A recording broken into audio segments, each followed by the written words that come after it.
सब बेच बाच के हमने सर दुकान को मेंटेन किया था सर। लेकिन फिर मेरे ऊपर सर इस तरह से प्रहार किया गया सर कि मैं आज पूरा असहाय और कमज़ोर महसूस कर रहा हूं सर। मैं आशा उम्मीद आपसे लगा के रखता हूं सर कि मेरी निश्चित रूप से आप लोग से मदद करेंगे और मुझे द्वारा कोई गलत कदम उठाए जाने पर मुझे रोकेंगे सर। धन्यवाद सर।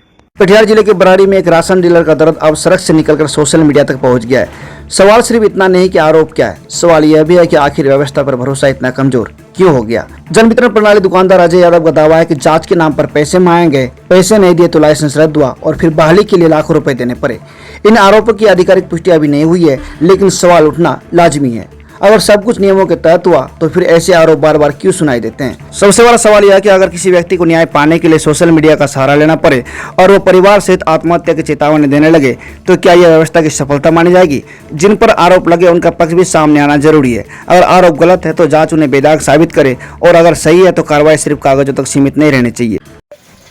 मेरे साथ तो मामला बहुत है। हम एक साधारण सा डीलर थे और डीलर को लोग गंदे नज़र से देखता है।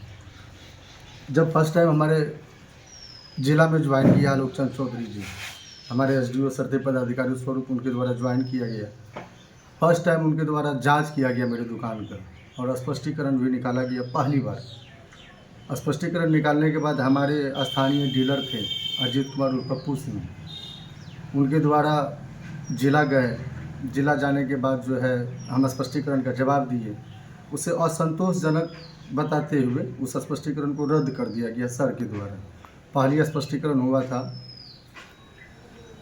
उसको रद्द कर दिया गया। फिर हमारे अजीत सिंह के द्वारा बोला गया कि तुम कुछ पैसा ले दे के इस मामला को कंप्रोमाइज़ कर दो, नहीं तो तुम्हारा लाइसेंस रद्द हो जाएगा। उस समय मेरी दयनीय स्थिति ठीक नहीं थी। डीलर के पास क्या होकर मेरा ना तो मेरे नाम पे संपत्ति है, ना जमीन जगह है, सिंगल कमाते खाते थे। उस समय भी हमसे अनाज उनाज भिजवा के अजीत सिंह जो है 1.5 लाख रुपया सर को दिलवा दीजिए।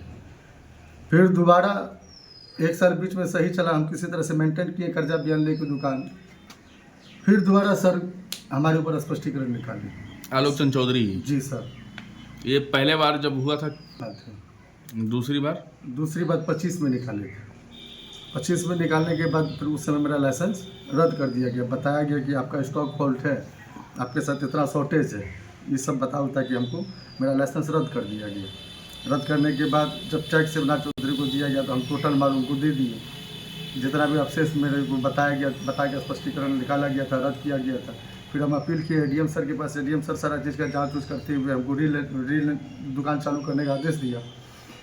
उस समय भी अजीत सिंह के द्वारा सर से कमिटमेंट क्या किए थे नहीं किए थे हमको ये पता नहीं है, लेकिन जब शिवनाथ चौधरी से हमको अनाज लेना था तो उनसे ही अनाज बेचवा के पैसा वहाँ सर को दिलवा दिए। दूसरी बार कितना पैसा दिए?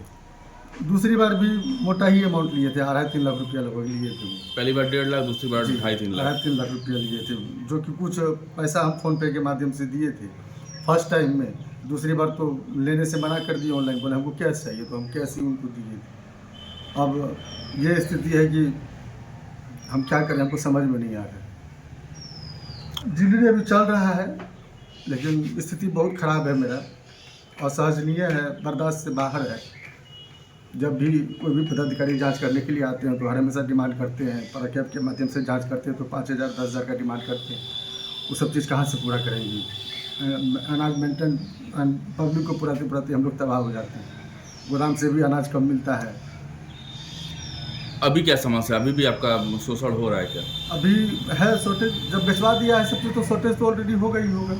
आपने बेच करके सब दिया था पैसा उनको? मेरे पास कोई औकात नहीं है ना, वही लोग भिजवा के सब पैसा दे देते थे। तुम अनाज बेच दो, बाद में तुम हम मेंटेन कर देंगे, करवा देंगे, अभी फिलहाल तुम जान बचा लो। अच्छा, आपको अनाज भिजवा देते थे? भिजवा देते थे वो लोग और वो पैसा आप उनको देते? वो पैसा वो लोग ले लेते थे। आपने एक भावुक पोस्ट डाला था, क्या आप चाह रहे हैं जिला हम यही चाहते हैं कि हमको पदाधिकारी? न्याय दिलाए। जो पैसा हमसे करवाया गया है, जो हमको यहाँ तक पहुँचाया गया, आज मेरे पास खाने के लिए रोजी रोटी तक नहीं है कि अपने बच्चे का हम परवरिश कर सके, अपनी बीवी का परवरिश कर सके, ऐसा कुछ भी नहीं है। मेरे पूरे कर्ज में डूब गए? पूरे कर्ज में डूबे हुए हैं। 8 से 10 लाख का कर्ज मेरे कपार पे पड़ा हुआ है। आपकी आंखों की पूरी देखभाल के लिए बारसोई आबादपुर रोड स्थित अतीक आई केयर सेंटर में अत्याधुनिक मशीनों द्वारा आंखों की जांच, अनुभवी नेत्र चिकित्सक द्वारा मोतियाबिंद, ग्लूकोमा, रेटिना से जुड़ी बीमारी और बच्चों की आंखों की विशेष इलाज की सुविधा उपलब्ध है। इसके अलावा अतीक आई केयर सेंटर में ब्रांडेड चश्मा, कॉन्टैक्ट लेंस और स्टाइलिश फ्रेम्स भी उपलब्ध हैं, जिसका पता है बारसोई आबादपुर रोड, गैस गोदाम के नजदीक, रास चौक, बारसोई, कटिहार। अधिक जानकारी के लिए स्क्रीन पर दिए गए नंबर पर संपर्क करें। धन्यवाद।